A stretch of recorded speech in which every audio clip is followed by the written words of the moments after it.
In this tutorial, we are going to talk about the law of cosines.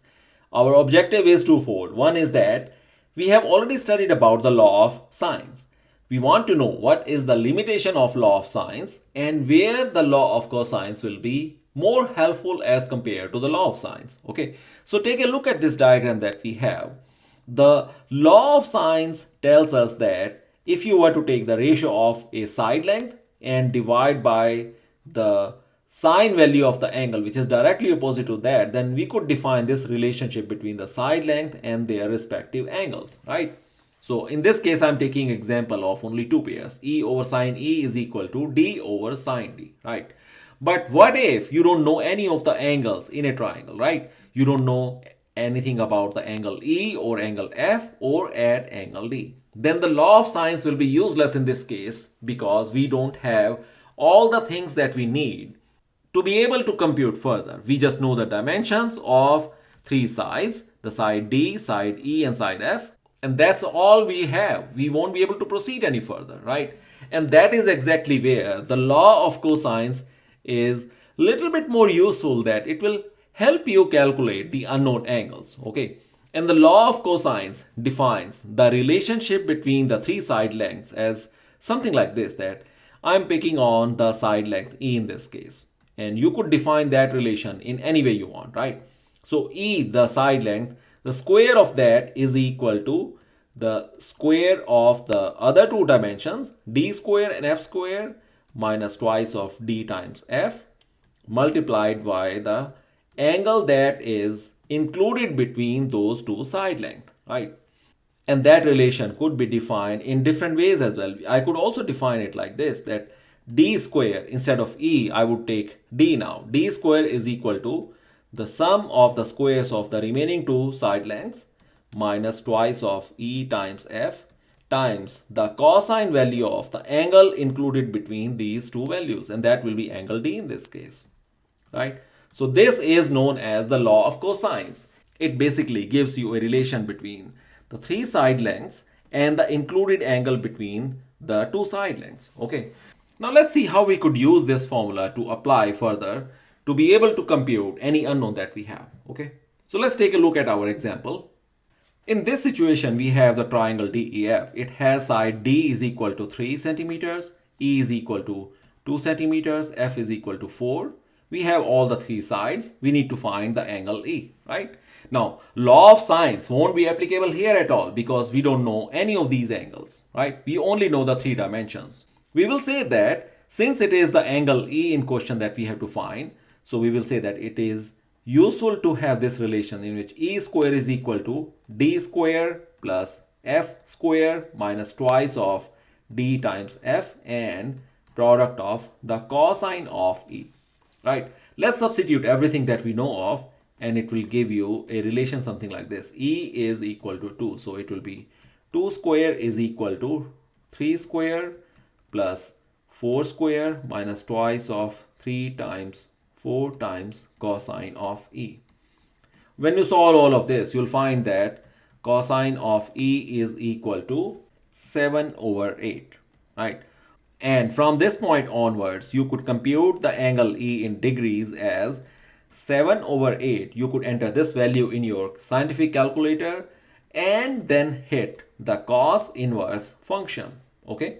And when you do that, you will compute the value of angle E as equal to 28.96 degree. Okay, now you know this angle, 28.96 degree. In this case, once you know one angle and you already have known three dimensions, now you can proceed on to work on the law of sines if you were required to calculate the rest of the angles.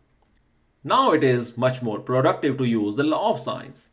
We needed to know at least one angle and two or three of these side lengths to be able to compute any further. And that is exactly where the law of cosines will help you, right? Now, there is one more information we would like to share, that how the law of cosines is related to the Pythagorean theorem.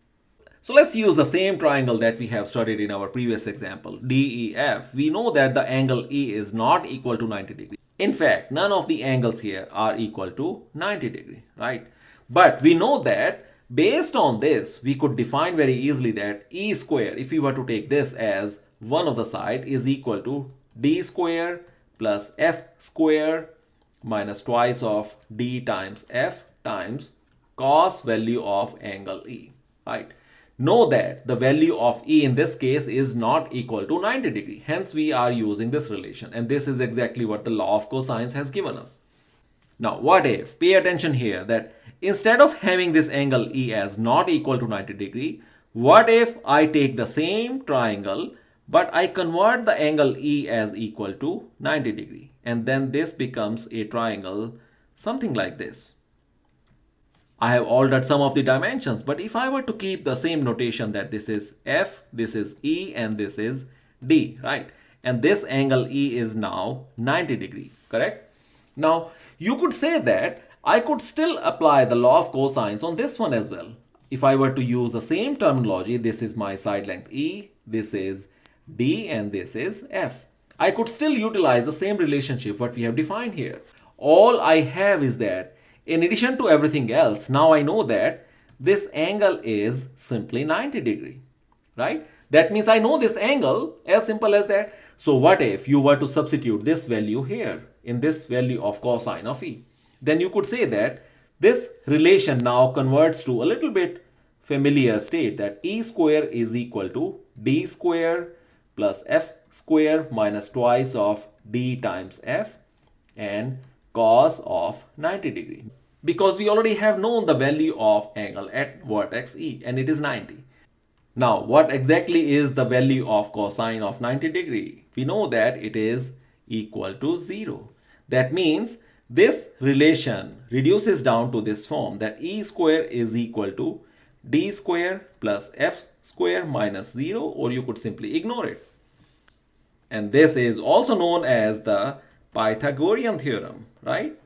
So we see that the law of cosines is very strongly related to the Pythagorean theorem. We very easily transition from this state to the Pythagorean principle just by substituting that if the included angle between these two sides is equal to 90 degree. And that's exactly what Pythagorean theorem tells us.